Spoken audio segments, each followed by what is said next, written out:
would being a member of the EU again help in reversing austerity? Would it make any difference? Well, obviously our own government makes most difference, and if they want to cut and cut again, there was never anything in the EU that prevented them, and indeed didn't all the time we were in it. And Conservatives in power, whether in the Thatcher years or in the last decade. So, you know, Europe, as we've always said, allows countries to tax and spend as they wish.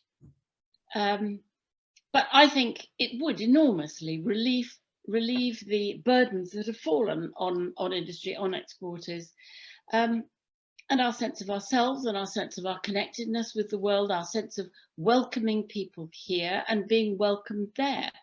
I think there is a sense that we have put ourselves outside that civilized organization, and people either feel sorry for us or they resent us, or they can't understand why we have rejected them. All of those things, I think, feed into the economy. It's interesting I was talking to a maker of valves in Bristol the other day, who said that he was now getting, not only was he losing most of his business in Germany, he'd been selling a great many of his valves to Germany, partly just because the bureaucracy was impossible and they couldn't manage it any longer. The Germans just wouldn't wait. Often things were stuck for 8 weeks, but he said it was worse than that. He said that people he'd always talked to in the friendliest way were now very chilly, and were now unfriendly, and now quite hostile, and actually got the feeling they don't much like us. They blame us, of course, for the extra trouble, but not just that, a profound feeling of rejection. And those things do feed into economic relations as well, I think. Thank you. Next question. This is from the chat. Barbara Doig. Excuse me if I've said that wrong.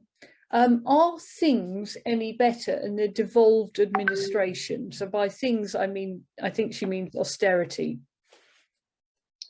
Well, it's interesting. I mean, it's very good that we do have this real life experiment going on, so that, for instance, in Scotland, a lot of care is free. They've chosen to spend their money that way. But of course, they're still just as constrained by the overall spending. They get, you know, the same share, more or less. Scots get slightly more per capita, and they could choose how to spend it. And they could choose to raise their taxes, if they dared, a little bit more than they do. They've got the capability to do that. But maybe the Scots aren't really all that much more left-wing than the rest of us, after all, in that they haven't maximised their tax-raising powers. I think the Welsh have done quite a lot of things differently in ways that are interesting, in education and training particularly, and employment and apprenticeships. And I think the Scots have done quite a lot of different things too. I'm not sure we make enough use of the comparative choices that they've made to work out what works best in social policy, and perhaps more of our sociologists should be looking rather more closely at these. Thank you. Got a question. I think this is quite a good question. Should political parties be funded in whole or part by the state, eliminating or drastically reducing the level of private donor funding?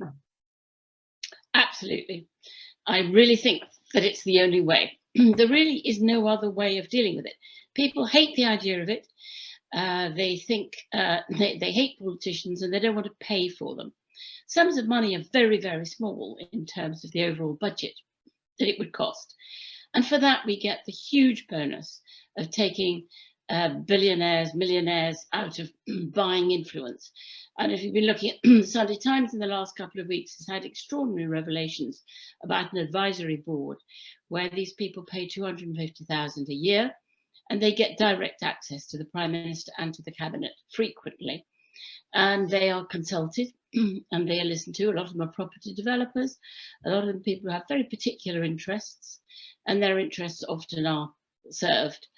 And to clean up our politics, I think it's well worth the price, which would be, I think something like 50p each a year is what it would cost. I also think it would be very good for Labour. I mean, just last week we had Unite under a new leader, Sharon Graham, threatening Labour to cut their funds centrally because of a local dispute between Labour Coventry and their bidmen. And the idea that Labour nationally should take a big hit in its funding, Labour nationally should be controlling Coventry Council in any way. I don't know whether Coventry Council is good or bad, or whether the bidmen are right or wrong, but I'm absolutely sure that the funding for the Labour Party shouldn't rely on that kind of straightforward blackmail, really. I mean, it's much rarer on the Labour side. That's, ridiculous. Whereas the big money on the Tory side is I think, exceedingly corrupt.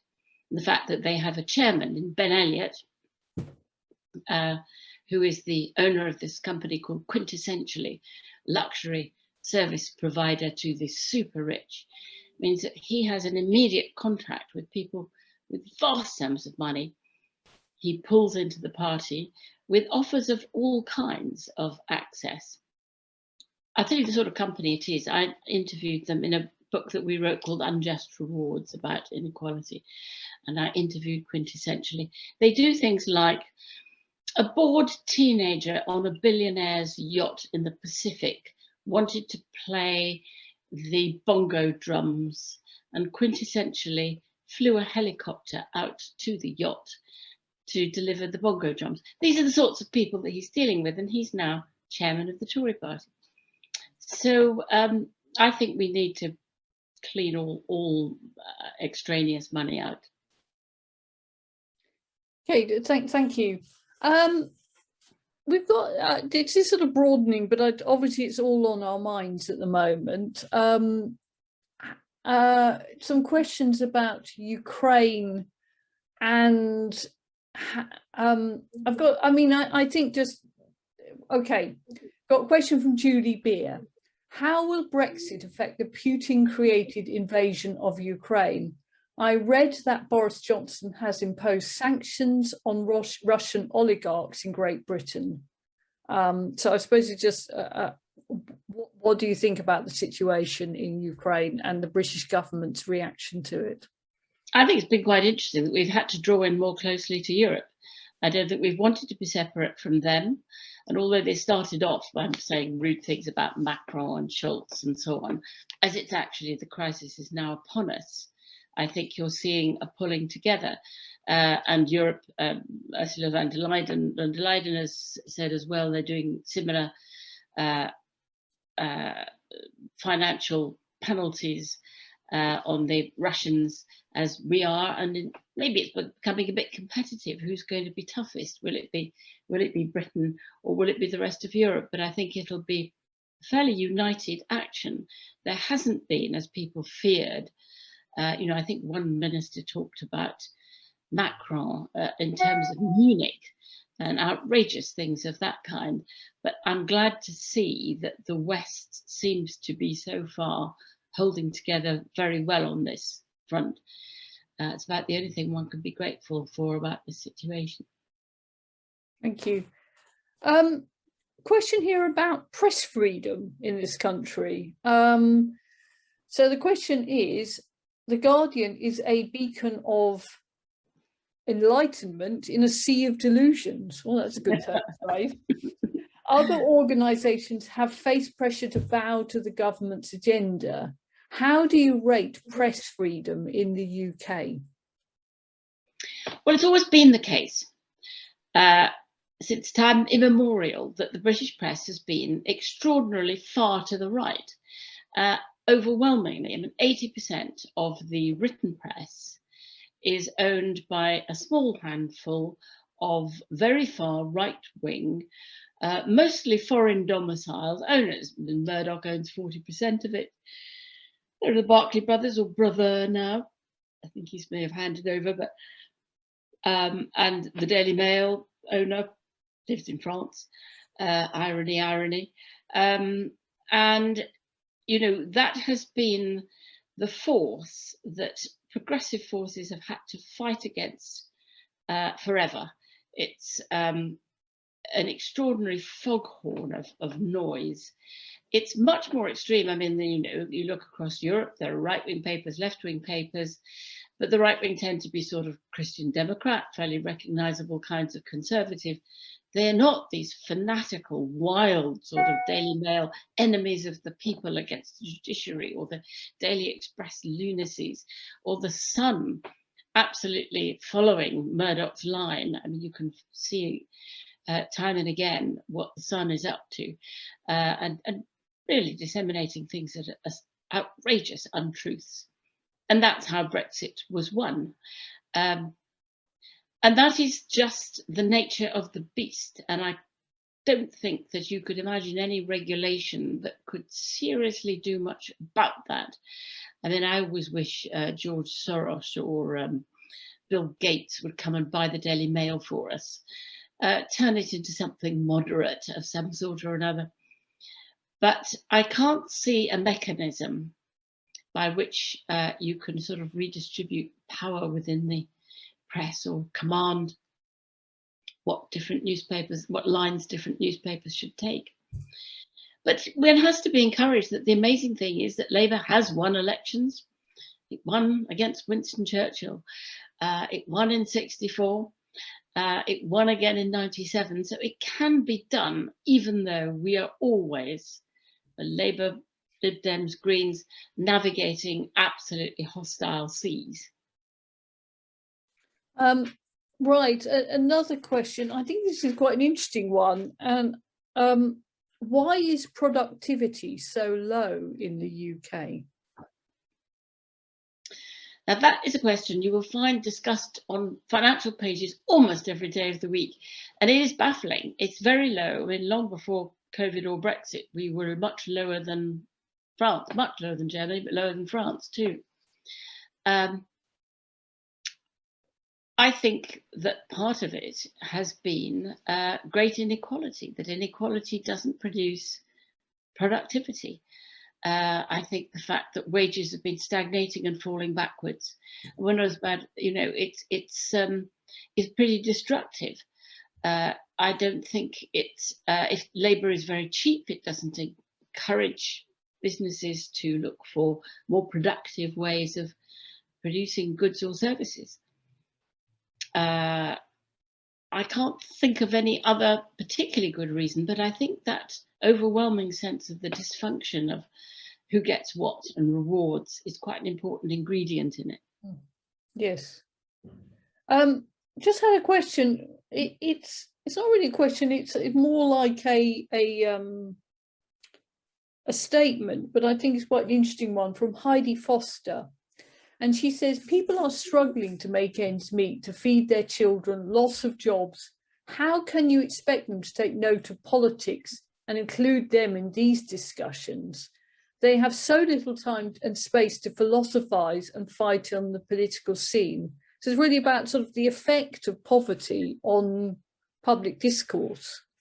I think that's true. I think failure in education and failure in people's lives makes it very difficult for people to participate as citizens in the way that they might. I think people are exhausted, depressed, excluded, feeling outside, that all the conversation goes on somewhere else.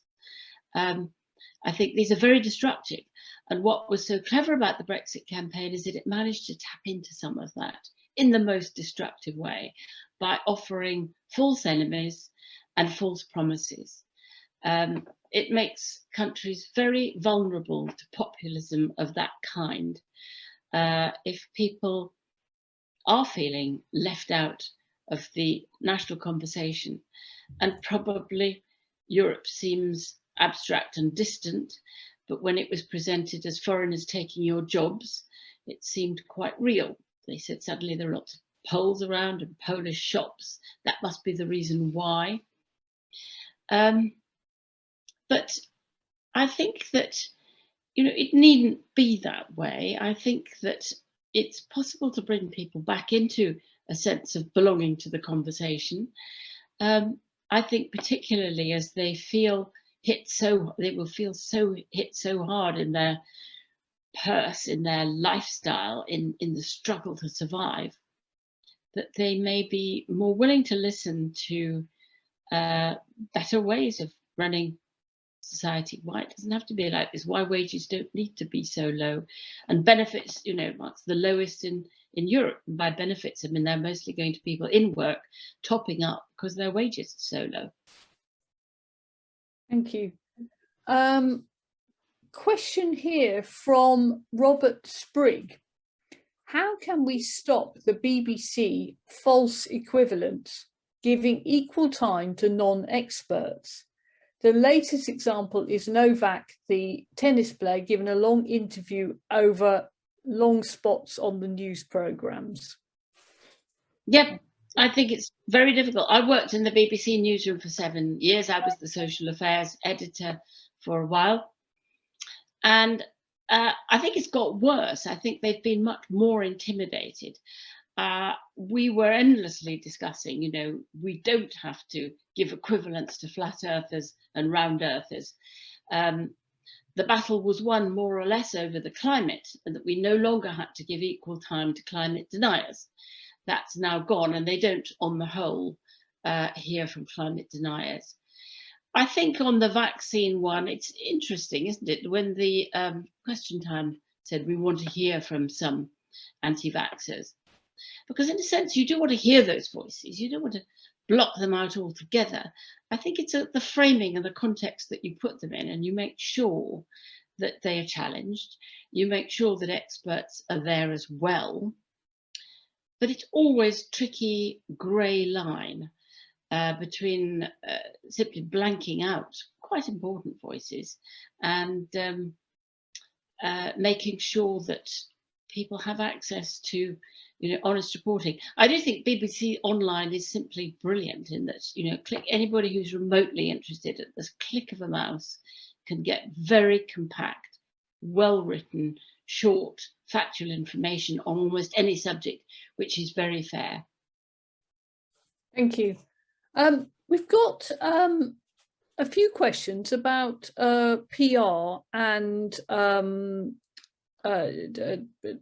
electoral reform. So, question from Mike Pubst. I'm sure I've pronounced that wrongly. How do we get the non-Tory political parties to work together and ultimately introduce PR?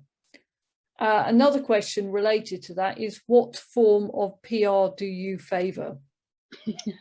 What form of PR? That takes us down a lot of rabbit holes. The trouble is, every time I write about this, every PR expert and Barrackman lawyer comes out with their own very particular sort of, we're going to have the dehont, we're going to have the this, the that, the other. And the discussion is very rebarbative to lots of people who wants to keep to the broad outlines, I think, and hope that we will have citizens' juries and a royal commission, whatever it takes, to decide the actual form. So let's just talk about the broad principle. I don't think, and although Labour is now, to my great delight, on the whole, come around pretty strongly towards PR. I mean, it's a real move. I mean, Tony Blair genuinely wanted to introduce it when he made a deal with Paddy Ashdown before '97, when he didn't realise he was going to get a landslide. He did mean to introduce it when he set up the Jenkins Commission with Roy Jenkins to examine it, came back with a very workable sort of hybrid scheme. What happened then was not that Blair reneged, but the old Labour dinosaurs, Jack Straw, John Prescott, a whole lot of other people said, we're not having it, we're just not having it. And it seemed like a battle too far. And he gave up on it, which I think is a tragedy, a real tragedy. But it means that Labour has to be very careful now. I don't think they can go into an election with an official deal with the Lib Dems. I think the best they can do is what they've done in the last week, which is to have not really a pact, but they've discussed it. It turns out that the 30 seats that Lib Dems are most likely to win are all Tory seats, bar one, I think, in Scotland. And all of Labour's target seats again, are not against Lib Dems.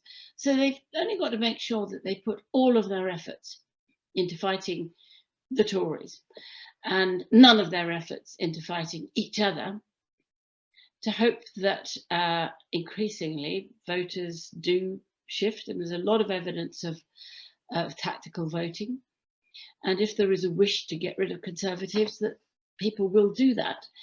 I think it's difficult to if you had an open, all the polling and the focus groups say that if you actually had an open pact and you said we'll only put up one candidate, there'll be one progressive candidate in each seat, there would be a voter rebellion of people saying, how dare you try and fix it? I want to vote Green, I want to vote Labour, I want to vote Lib Dem or whatever. There would be quite an upsurge, and the Tories would make a lot of that, saying this is just, you know, backroom deals, deciding who's going to stand where. So I don't think you can do that without it bouncing back against you. The extent to which you can put into a manifesto that you would go for electoral reform, I don't know. I think you probably have to be rather vague and say we're going to have a huge constitutional convention and everything's in the mix, including elected House of Lords, including a whole number of things, and proceed from there. I would quite like to say, we'll put it in the manifesto and then you could just do it. No more, please, no more referendums ever. But it might backfire again. It might be tricky that the Tories then might fight the whole election. And we know from the last time, from the AV referendum, the utter mendacity with which they'd fight it. That's how they cut their teeth on the Brexit referendum. They used this idea that, do you realise if you have AV, you'll have a whole lot more politicians and a whole lot more government money will go into politicians. And that's what, and people hadn't any idea, but the misrepresentation was so grotesque, combined with the fact that lots of people who are aficionados didn't like AV, didn't say said it wasn't really PR, that I think it would be quite dangerous to try and pull that one. And I think we have to hope for the best, that getting in there, they will do it when they're there. Thank you. A few questions coming up about Starmer and Brexit. One from Annette Shaw. She says, why do you think, in quotes, make Brexit work as per Starmer is clever? Or do you think it's clever? I do think it's clever. I think it does the business. It doesn't re-engage with the question of are you for or against. I mean, it does seem that very few people really have changed their minds. They are still identifying as Brexiters or Remainers. Some people have changed their mind. Mostly it's that they are saying, well, it isn't what we were expecting, or it isn't what we were promised. And I think that's a much more fruitful way to go, to say, look, we can fix this. You voted for Brexit. Nobody's talking about going back in. I think to go into the election with any taint of overturning the referendum would be catastrophic and shouldn't be done. You know, we want closer relationships with Europe. We want to make trade work again. We want to look at ways of minimizing bureaucracy, minimizing inefficiency, all of those things that suggest a much better and closer relationship. But so make Brexit work. It satisfies the likes of me that that's what Labour would do. They would set about repairing relations. And I think it would satisfy quite a lot of Brexiters who are uneasy at how things have worked out, but don't actually have to renounce their profound view that the sovereignty issue was what matters most. You're not reopening the so-called artificial sovereignty issue. And I don't think you want to go there.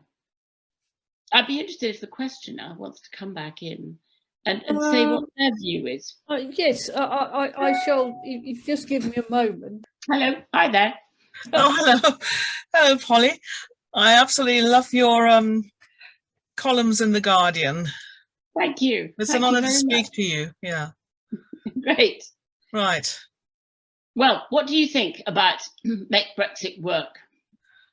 Well, I was always thinking that, Brexit, we see every day what it is, unmitigated disaster it is.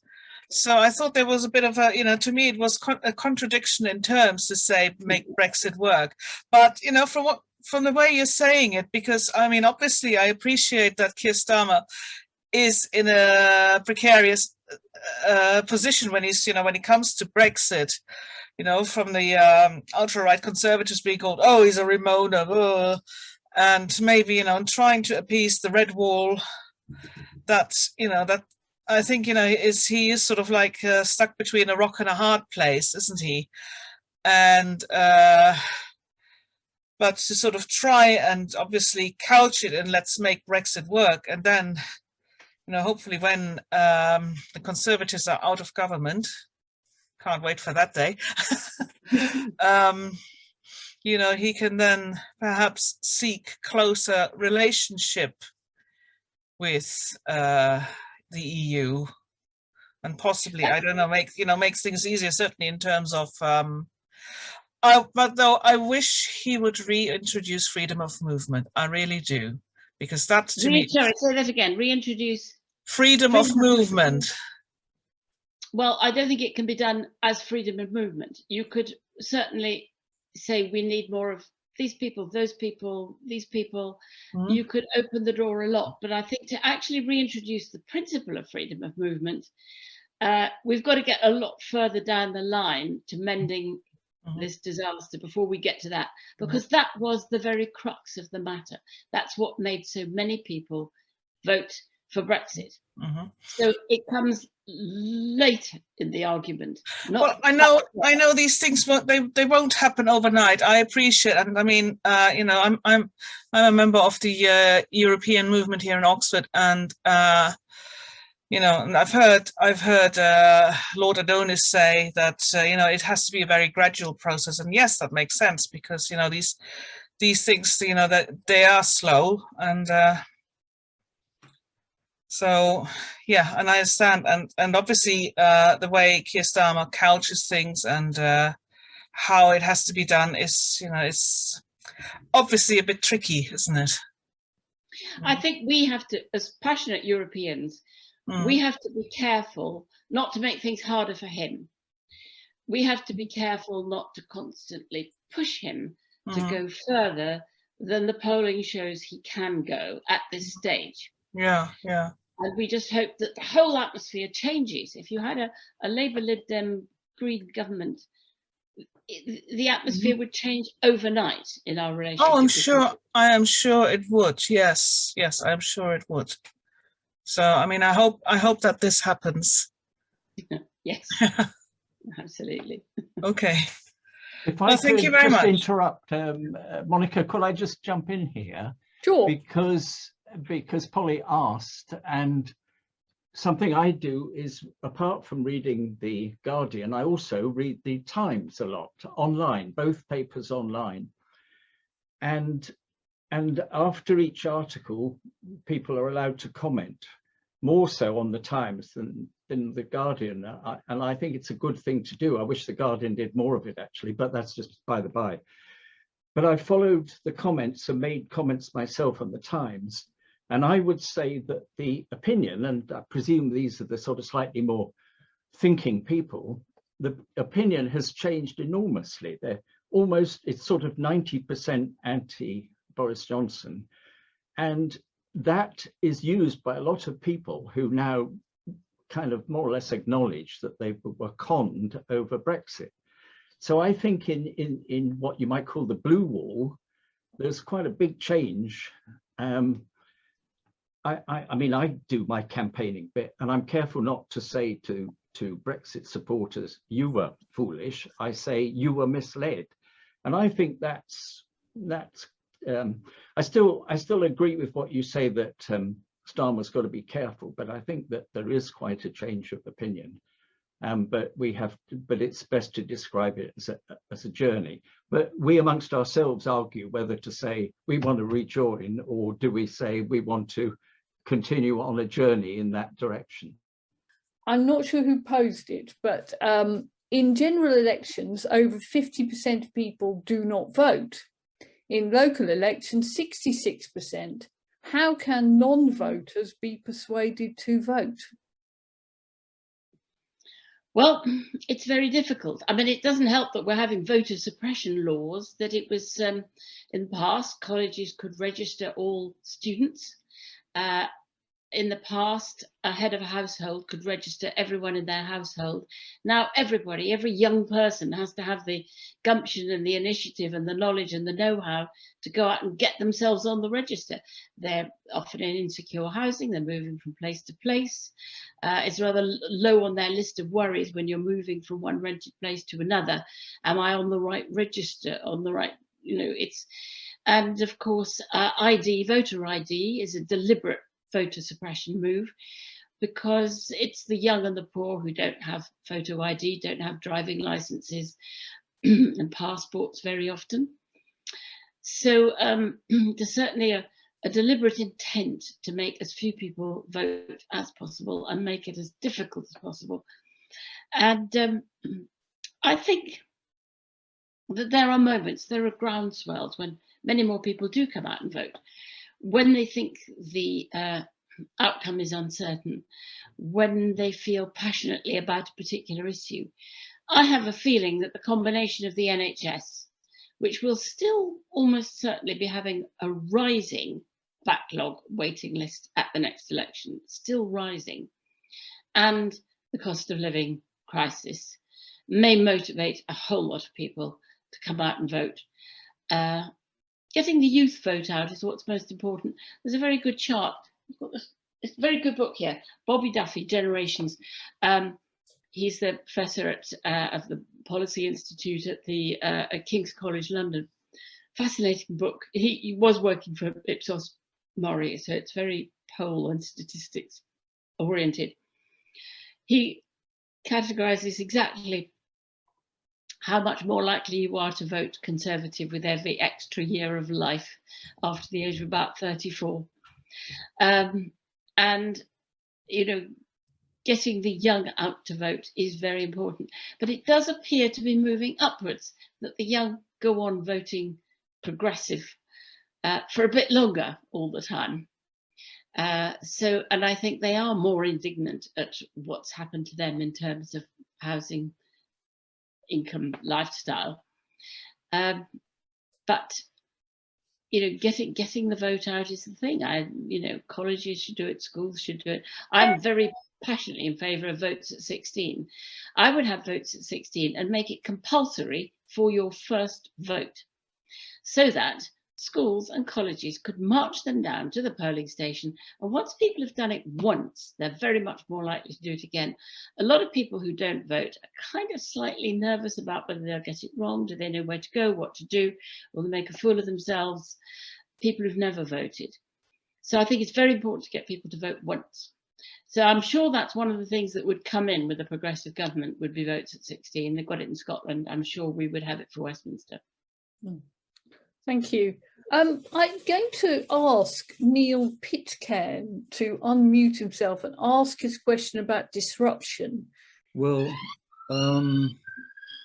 actually make of the question what you will, really. The right wing of the Conservative Party and people like Cummings came in with a deliberate objective to be disruptive. And the same thing really in America with Trump. They have succeeded in being disruptive, but is it a good thing? Did our civil service, did our society need a shake-up in the way that Cummings intended? Or should we have gone on the way that we always used to, in a safe and steady sort of way? What do you think? I think it's been wholly destructive of everything. I mean, you could imagine how disruption might be a good thing, but not Trump, not Cummings, not Boris Johnson. I can't see the creative element of their creative destruction at all. I just see things being wrecked. And suggestion of how you put them together again. You talk about levelling up, you talk about building back better, but that's absolutely not what we're getting. We're getting less of everything. I find it quite extraordinary that we can have less good services, despite being still a richer country, than we had, say, 20 years ago. You know, fewer classroom assistants, fewer of everything.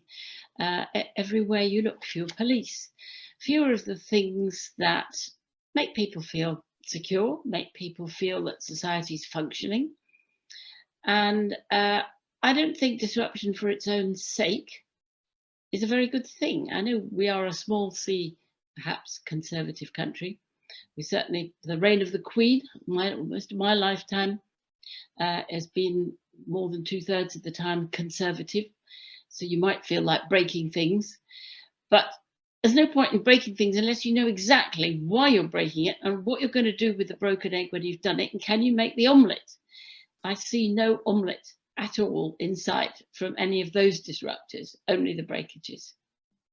And the emotional pain that it's done to politics, dividing people up in a really bitter way. All right, I've always been on the left, I've always been anti-conservative, but the sort of depth of dislike across the line between Trump and non-Trump, between Brexit and Remainers, is pure destruction. Thank you. Question from Mike Cash and Carry. I'm not sure that's his real name, but you know, people can call themselves what they like. Was the best levelling up mechanism in the UK the RU Development Fund? Now, I have to admit, I don't know what the RU Development Fund is. So shall I get him to answer the question? Yes, I mean, I think he means the EU Okay. regional funds. Is that what you mean? Bring him in. Hang on, Mike. I am Mike Cashman, and I was referring to the EU Development Fund. Oh, I'm sorry, Mike. Yes. No, that's okay. So it may have ended up mistyped. Sorry about that. Yeah, was that the best levelling up mechanism we had? Not that it, you know, completely solved the problem.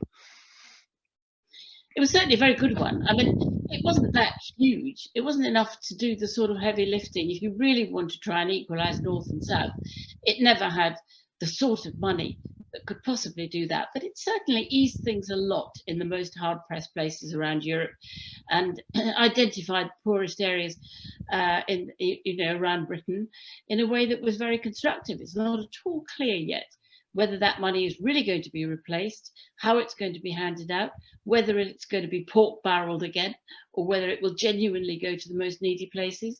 You know, London has the highest proportion of very poor people in the country, but they don't give money to London because it votes Labour. They want to give it to slightly less poor places that might vote Conservative. So that's a tricky question. What's really meant by levelling up? It was certainly a good thing, and I hope will be restored in full. Yeah, I mean, I take the point that it wasn't enough, and that's of course why. Well, one reason why it didn't solve the problem. But I haven't worked with the EU Development Fund in this country. I've worked a lot with EU grant development work in Africa, and I know that they're absolutely rigorous and focused on outcomes and neutral and so on, which of course is exactly what, if we were serious about levelling up in the UK, what we should be doing with the funds if they weren't going to be just channeled to Tory voting constituencies. Yeah. Okay, thank you. Thank you very much. Oh, we've got a new question from Vera Lustig. How do we correct the public perception that the EU is a vindictive body responsible for many of the woes we are suffering post-Brexit? Well, that's very difficult. I think, if you look at, the likes of the Express and the Sun, every bad thing that happened is them doing it to us without any introspection as to what we did to ourselves in walking away. And it just needs countering time and time again. I think might be true that a lot of Europeans are quite angry with us. I think it might be true that they're not in a generous state of mind, and they're not going to give us the benefit of the doubt on things like the Irish border. They're not going to do us any favours. It doesn't mean they're discriminating against us. It simply means they're applying the law and the treaty. And that's being treated as, well, we never expected you to do that. When you listen to Lord Frost, he now says, yeah, we negotiated the treaty, but we didn't think they'd actually enforce it. Which of course is ridiculous, because for one thing, we do know that on the whole, the EU does enforce its rules. It is a rule-bound body. It's struggling with Poland at the moment and getting them to keep the rules, but it seems to be winning court cases bit by bit. And it's very important that EU rules should be kept. And I think perhaps it's quite important that people in Europe should see that we have not had a very good time outside it. If there was any tendency among Le Penites or populists around Europe to say, why don't we follow Britain into Brexit? It's magically disappeared, no longer on Le Pen's agenda. I think because they took a look at us and thought, it doesn't look that good, does it? And I think perhaps it was quite important that Brussels should make that point, but they haven't done anything vindictive. They simply obeyed the rules that we agreed to in our treaty. Thank you. I've got a question about, do you believe that excessive centralisation of money and decisions in London is a major problem for the UK? If you had a chance to devolve money and power, how far would you go? That's a very good question, and there is never a perfect answer to it. Different countries around Europe do it differently. Some are very devolved, some less so. They change it from time to time, the extent to which they give absolute power and control to regions, to sub-regions. I'm very torn about this, because on the one hand, I like everything about the idea of devolution. It's great. You look at Manchester, you think that's terrific, and very good that they were the first to get their health service devolved, and it's, you know, it seems to have done well. But on the other hand, if you're a Labour government and you want councils to do things, what do you do about the fact that Surrey, Hampshire, Kent, you know, may not do it? You may say, I want you to set up sure starts all over again. And they may say, no, we're not going to do that. We'd rather have tax cuts. Thank you very much. So it's quite difficult. You have to be careful what you wish for. You may wish for devolution for Labour-run places, because obviously the party out of power begins to build up stronger and stronger local authorities. You know, you win local elections when you're not in power. And it begins to look very attractive when you're not in power to say all our councils could be running everything independently of London. But when you're in power and suddenly the other side are running the councils and won't do what you say to schools or to things that you really care about, you worry. But I think it's a very good idea to have small sums of money right down to very local places, parishes, whatever, to decide how to spend for themselves, and, you know, bigger sums for districts, for counties, whatever. But I always have to remind people to be somewhat skeptical about being overly devolutionist, because it can mean you never get your policies through. Thank you. I think we're beginning to come to an end, but I'm going to end with a sort of question they ask on the TV or something, and it's if you had 3 political wishes, what would they be? PR.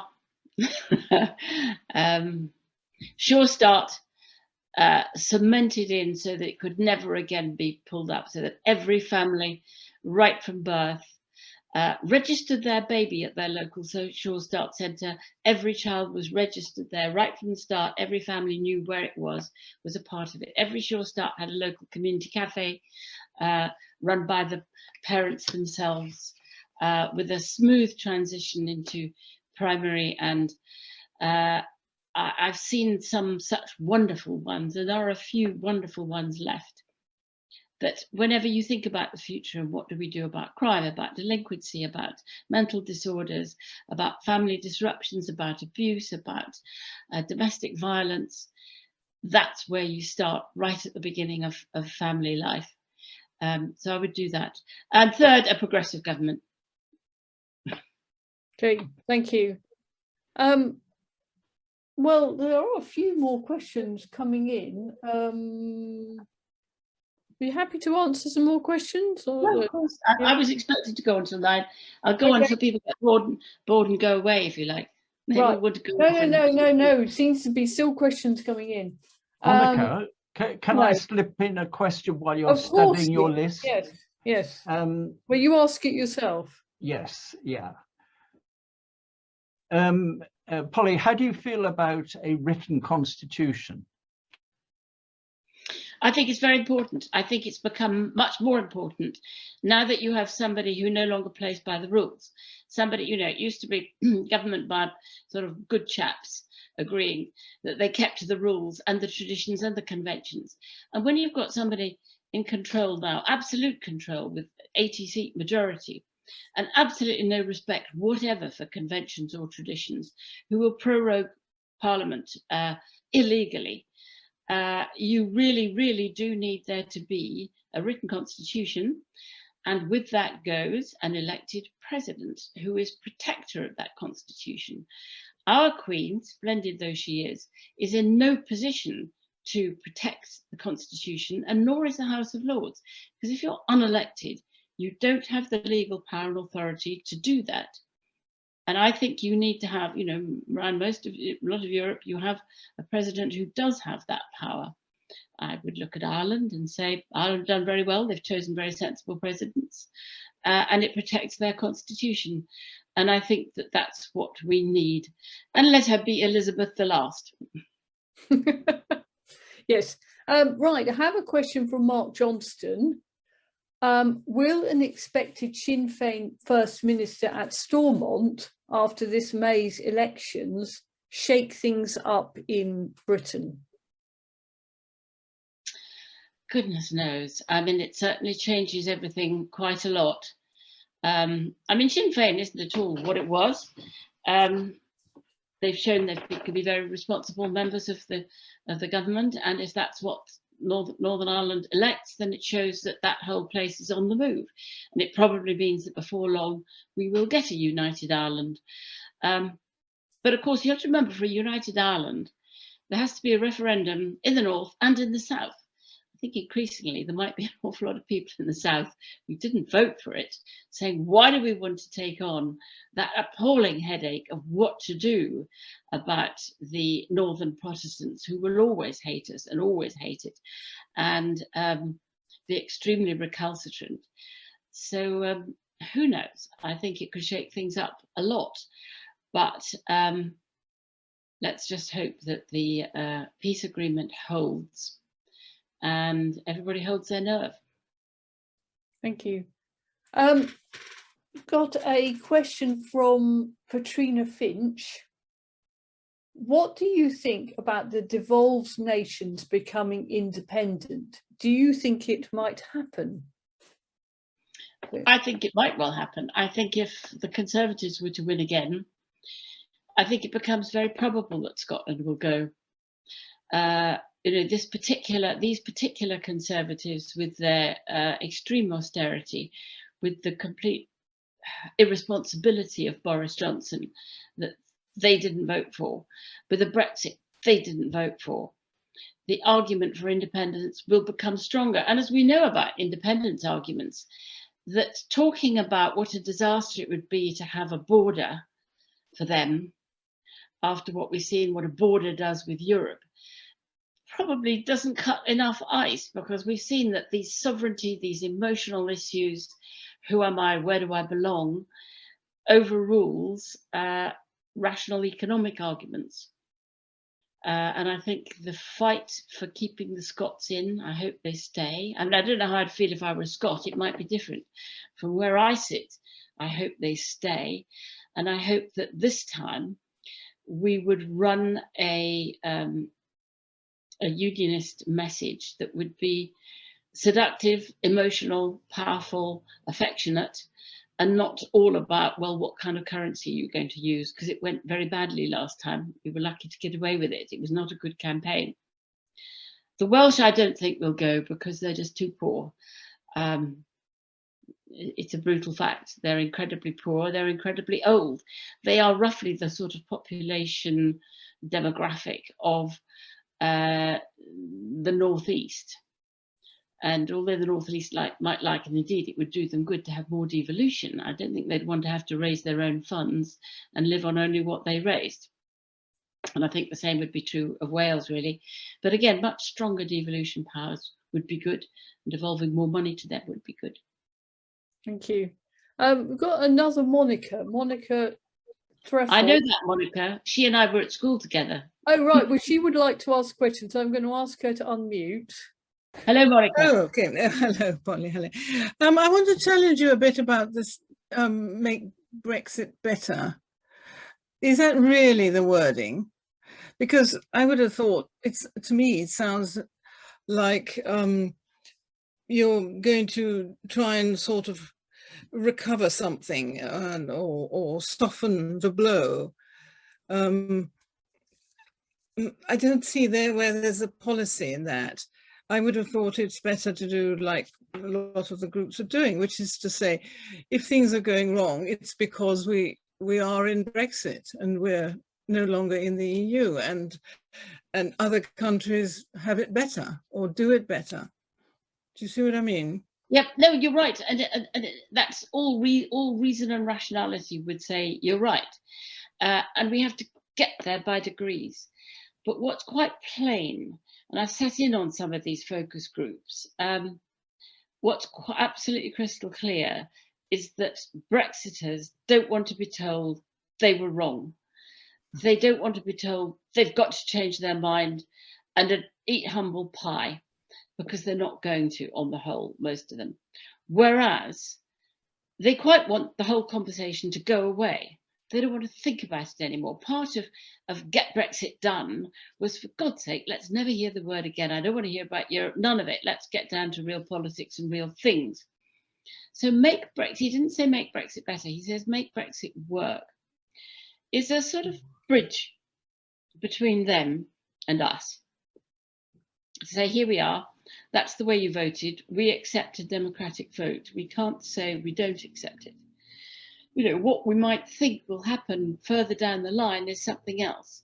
But where we are now is to try and lead people over that bridge to saying, right, how can we repair as much of the damage as we can, step by step? Let's look at all the things that are going wrong and let's make them work. You know, let's, as it were, rejoin Erasmus Horizon. Let's make sure that we have a much better trade deal. Let's agree all kinds of regulations that we weren't going to change anyway. Who wants to change the working time regulations, let alone the medical, the agricultural, the chemical, the health and safety regulations? All of these are good things. And what's more, nobody wants to change them, do they? In which case, it's going to be much easier to strike a much better trade agreement. And this is the kind of way which you could talk positively, progressively, proactively about building a bridge back to Europe without saying to people in your face, you were wrong, we were right, suck it up. Yeah. And I think it's just an electoral tactical thing, Monica. I think it's about... Yeah, I see what you mean. It's like, don't mention it, but actually push for the policies that Europe has and defends. Because one by one, people quite like those things. If you say, let's do this, not likely to say, yes, let's do that. Wouldn't that work better? Without having to say, let's undo Brexit. And forget that the origin was in the EU and those policies came to us and we adopted them. Defend the policies that we have. Yeah, I mean, I think in 20, 25 years' time, we will be, if Europe is thriving, we will be back in it.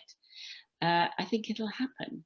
New generation won't feel the same because they weren't the people who voted it. So I'm not pessimistic about the ultimate future of being back in again. I'm concerned that the Tories will destroy equality policies, for instance. Well, we just particularly in the diversity fields and, well, aspects of women's equality, but also, diversity and God forbid, racial equality policies.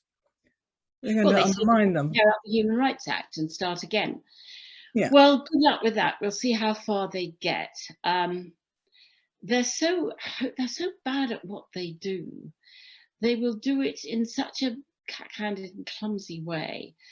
I don't quite think they'll pull it off. I think they will run into trouble with a lot of their own people over a lot of these things.